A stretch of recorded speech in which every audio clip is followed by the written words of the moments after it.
আপনার ঘরের ওই শিশুটা, আপনার ঘরের ওই বৃদ্ধ বাবা মা কিভাবে বাঁচবে? শুধু তাই নয়, একদিন আপনি আমিও বৃদ্ধ হব। তখন কি আমাদের সেই ক্ষমতা থাকবে এই গরমের সঙ্গে লড়াই করার মতো? দিন দিন কেন এত গরম বাড়ছে? দাবদাহ কি বা কাকে বলে? দাবদাহের কারণে কি দেশের অর্থনীতির উপর প্রভাব পড়ছে? সাধারণ মানুষের কি কি ক্ষতি হচ্ছে? বিশ্ব উষ্ণায়ন কি? এর থেকে বাঁচার কি কোনো উপায় আছে? পরের বছর কি আরো বেশি গরম বাড়বে? বন্ধুরা, এমন ভীষণ ভীষণ গুরুত্বপূর্ণ কিছু প্রশ্নের সংক্ষিপ্ত উত্তর নিয়ে আজকের এই পর্বের আলোচনা। গরিব, অতি গরিব, দরিদ্র, দিন আনা দিন খাওয়া, খেটে খাওয়া, ক্ষেত মজুর, রাজমিস্ত্রি, চাষি সহ মধ্যবিত্ত, নিম্ন মধ্যবিত্ত শ্রেণীর মানুষরা আজ চরম বিপদের মুখে দাঁড়িয়ে। আর এই বিপদ বিভিন্ন মানুষের কাছে বিভিন্ন রূপে এসে দাঁড়াবে।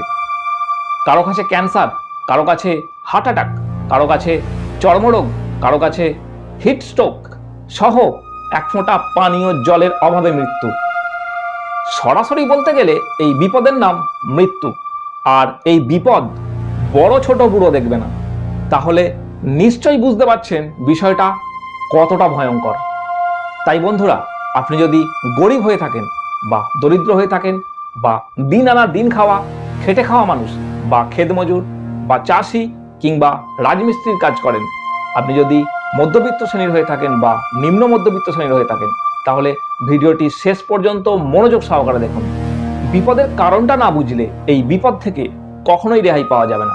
তাই ভিডিওটি শেষ পর্যন্ত মনোযোগ সহকারে দেখুন, কারণ এই সমস্যার সমাধান একমাত্র আপনাদেরই হাতে আছে। বন্ধুরা, আপনারা নিশ্চয়ই টের পাচ্ছেন যে গরম কি হারে বেড়েছে। বিশেষজ্ঞদের মত অনুযায়ী এই গরম প্রতি বছর 1 ডিগ্রি বা 2 ডিগ্রি করে বাড়তে পারে। ইতিমধ্যে সরকার থেকে বিভিন্ন জায়গায় হিট অ্যালার্ট জারি করেছেন।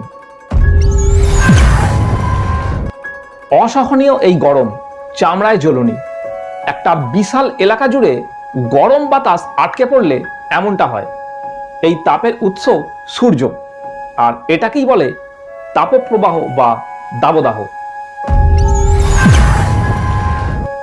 এই তাপপ্রবাহ বা দাবদাহের কারণে সাধারণ মানুষের কি কি ক্ষতি হচ্ছে চলুন দেখি।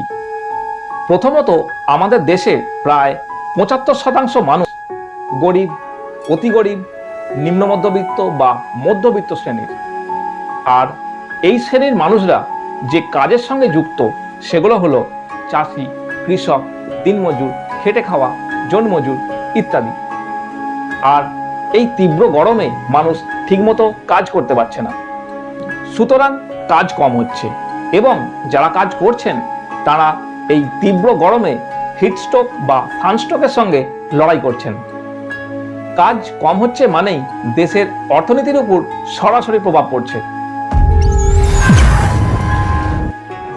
আবহাওয়া চেনে না কে ধনী কে গরিব, কে কোন পার্টির ভোটার বা কে কোন ধর্মের মানুষ। আবহাওয়ার কাছে এসবের কোনো মূল্য নেই।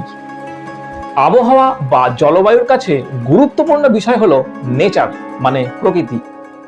আমরা প্রকৃতিকে কতটুকু ভালোবাসা দিচ্ছি বা আঘাত করছি তার উপর। আপনারা অনেকেই হয়তো ভাবছেন যে গরম বাড়ছে তো কি হয়েছে, আমার তো এসি আছে।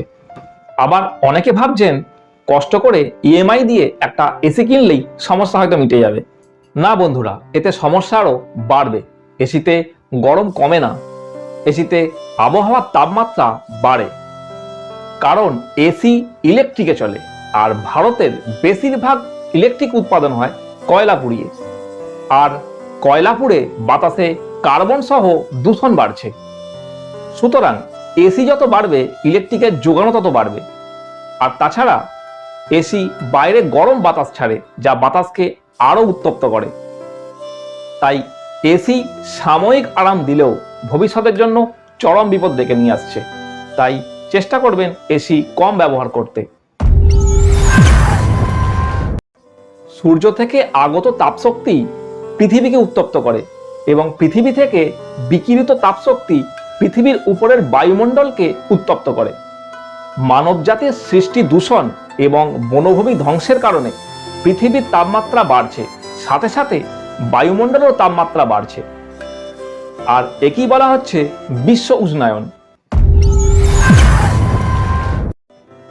এসবের থেকে বাঁচার কি কোনো উপায় আছে? অবশ্যই আছে। সবার আগে মানসিকতার পরিবর্তন হওয়া দরকার। আমরা ভুলেই গেছি আমাদের গুরুকুল কেমন ছিল এবং সেখানে কি শেখানো হতো। সেখানে সবার আগে শেখানো হতো আমরা প্রকৃতির কিভাবে কাজে লাগতে পারি।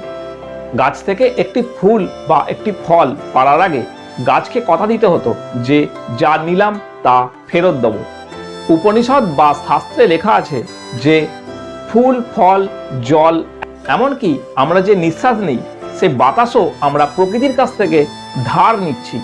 হ্যাঁ, ঠিকই শুনেছেন, আমরা ধার নিচ্ছি, যা ফেরত দিতে হবে। কিন্তু আমরা কি করি তা আমরা সবাই জানি।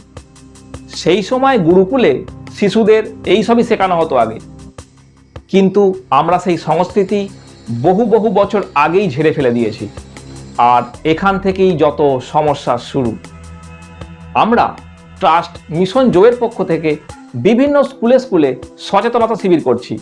সেখানে গাছের গুরুত্ব বোঝানোর পাশাপাশি নতুন গাছের চারা তৈরি করা শেখানো, কলম বাঁধা শেখানো, বনভূমি কেন রক্ষা করতে হবে, বন্যপ্রাণী কেন রক্ষা করা উচিত ইত্যাদির মতো গুরুত্বপূর্ণ বিষয়গুলি আলোচনা করছি। পরিবেশ রক্ষার তাগিদে 2019 সাল থেকে ধারাবাহিকভাবে বেশ কিছু গুরুত্বপূর্ণ পদক্ষেপ আমরা গ্রহণ করেছি এবং আগামীতে খেজুর গাছ, আম গাছ, তেঁতুল গাছ সহ বিভিন্ন ধরনের গাছের চারা তৈরি করে সেগুলো বিভিন্ন স্থানে নতুন চারা গাছ লাগানোর উদ্যোগও নিচ্ছি। বন্ধুরা, এটাই একমাত্র রাস্তা এই ভয়ঙ্কর বিপদের হাত থেকে রক্ষা পেতে। আর অন্য কোনো বিকল্প নেই।